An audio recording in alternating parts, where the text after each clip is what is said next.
आप सभी श्री हरि विष्णु भक्तों को नमस्कार।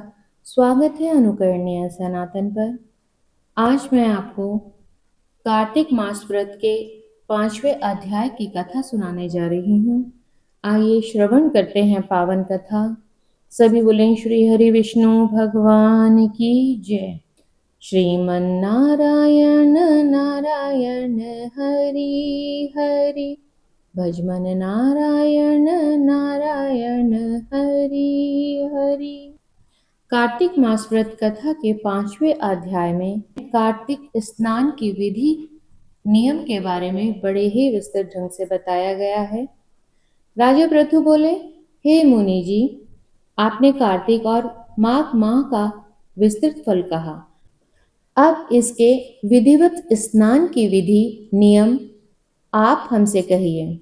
नारद जी ने कहा कि आप श्री हरि विष्णु भगवान के अंश से उत्पन्न हुए हैं, अतएव यह बात आपको मालूम ही है।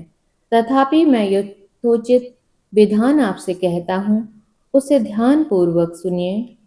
आश्विन मास की शुक्ल पक्ष की एकादशी से शुद्ध होकर कार्तिक मास का व्रत आरंभ करना चाहिए। इस व्रत को करने वाला सर्वदा रात्रि के चौथे पहर में उठे, जल का पात्र लिए हुए गांव के बाहर पूर्व में अथवा उत्तर दिशा में जाए। हमेशा दिन में अथवा सायकाल को कान पर जनेऊ चढ़ाकर, पृथ्वी पर तृण को बिछाकर, सिर को कपड़े से ढककर, फिर मुंह को यत्न पूर्वक बंद कर थूक तथा श्वास को रोककर मूत्र त्याग करे। रात्रि के समय में दक्षिण मुख बैठकर मल मूत्र का त्याग करे। शौच आदि से निवृत्त होकर अपने हाथों में 7 बार मिट्टी लगाकर अच्छी तरह जल से धोए।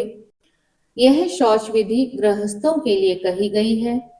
ब्रह्मचारियों को दूनी, वानप्रस्थ को तिगुनी और सन्यासियों को चौगुनी अधिक शुद्धि करनी चाहिए। जिस शुद्धि की विधि दिन में कही गई है, उससे आधी शुद्धि रात में होनी चाहिए। इससे भी आधी आतुर और इससे भी आधी विधि यात्री को करनी चाहिए।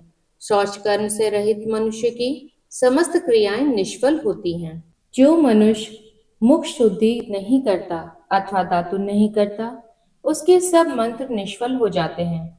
अतएव दांत और जीभ को बलपूर्वक स्वच्छ करना चाहिए। हे वनस्पति, तू आयु, बल, कीर्ति, तेज, प्रभा, पशु संपत्ति, ब्रह्मा, ज्ञान, बुद्धि, विद्या हमको दे। यह मंत्र पढ़कर दातुन वृक्ष से ग्रहण करें। यह मंत्र कहकर दूध वाले वृक्ष से 12 अंगुल दातुन लेकर तथा श्राद्ध और व्रत के दिन न करें, अथवा दातुन श्राद्ध और व्रत वाले दिन नहीं करनी चाहिए। प्रतिपदा, अमावस्या, नवमी, छठ, रविवार, चंद्र तथा सूर्य के ग्रहण में दंत धावन कदापि नहीं करना चाहिए। मनुष्य को कटीले पेड़, कपास, पीपल और निर्गंध वृक्षों की दातुन नहीं करनी चाहिए। तत्पश्चात फूल, माला, चंदन और पान इत्यादि पूजन सामग्री लेकर प्रसन्न मन हो भक्तिपूर्वक श्री हरि विष्णु भगवान का पूजन करना चाहिए। अथवा भगवान भोलेनाथ जी के मंदिर जाएं।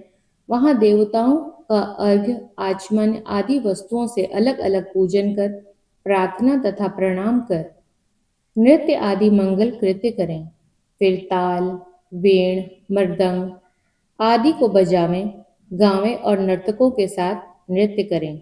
फिर माला, चंदन, तामूल आदि को से उन गायकों का भी पूजन करें जो भगवान के भजन गा रहे हैं, क्योंकि देव स्थान में गाए जाने वाले साक्षात श्री हरि विष्णु भगवान की ही मूर्ति माने जाते हैं। ये लोग सतयुगादिकों में श्री हरि विष्णु भगवान को तपस्या, योग और दान द्वारा प्रसन्न करते थे, परंतु कलयुग में अनुराग सहित भगवत गुणगान है भगवान को प्रसन्न करने के लिए प्रधान माना गया है। हे राजन, मैंने एक बार श्री हरि विष्णु भगवान जी से पूछा था कि आप अधिकतर कहाँ रहते हैं। यह सुनकर श्री हरि विष्णु भगवान जी ने कहा कि हे नारद, मैं वैकुंठ में अथवा योगियों के हृदय में नहीं रहता, अपितु जहाँ मेरे भक्त मेरा गुणगान करते हैं वहाँ मैं अवश्य रहा करता हूँ। जो प्राणी चंदन माला आदिकों से हमारे भक्तों का पूजन करते हैं उससे मुझ जैसी प्रीति होती है, वैसी ही प्रीति मेरे पूजन से भी नहीं हो सकती। जो मूर्ख पुराणों की कथा तथा मेरे भक्तों का कीर्तन सुनकर उनकी निंदा करते हैं वे मेरे शत्रु सदस्य हैं। शिरीष, धतूरा, गिरजा, चमेली, केसर, कंदार, मदार तथा कनेर के फूलों और अक्षत से श्री हरि विष्णु भगवान का पूजन नहीं करना चाहिए। गुड़हल, कंद, शिरीष, जूही, मालती, केवड़ा के पुष्पों से भगवान शिव जी का पूजन नहीं करना चाहिए। लक्ष्मी की अभिलाषा रखने वाले पुरुष को चाहिए कि तुलसी पत्र से श्री गणेश जी की, दूर्वा से देवी माँ दुर्गा जी की, अगस्त के फूल से श्री सूर्य नारायण भगवान की पूजा न करें। जिन देवताओं के लिए पूजा में जो फूल निर्दिष्ट हैं उन्हीं से उनका पूजन करें। इस प्रकार पूजन समाप्ति के पश्चात देवादिदेव श्री हरि विष्णु भगवान जी से क्षमा याचना करें। हे सुरेश्वर, हे देव, मेरे पास न मंत्र है और न क्रिया, भक्ति से भी मैं हीन हूँ। जो कुछ भी आपकी पूजा मैंने की है आप हमारी उस पूजा को पूर्ण करें। इतना करने के बाद परिक्रमा करके दंडवत प्रणाम कर पुनः क्षमा प्रार्थना करके गायन कीर्तन आदि करना चाहिए। जो मनुष्य भगवान शिव जी और श्री हरि विष्णु भगवान जी की विधि पूर्वक कार्तिक मास की रात्रि में पूजा अर्चना करते हैं वे पवित्र आत्मा होकर अपने पूर्वजों के साथ श्री हरि विष्णु लोक को जाते हैं। सभी बोलें श्री हरि विष्णु भगवान की जय। कार्तिक मास कथा का 5वां अध्याय संपूर्ण हुआ।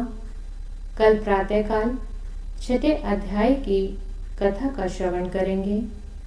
आप सभी का इस कथा को सुनने के लिए धन्यवाद।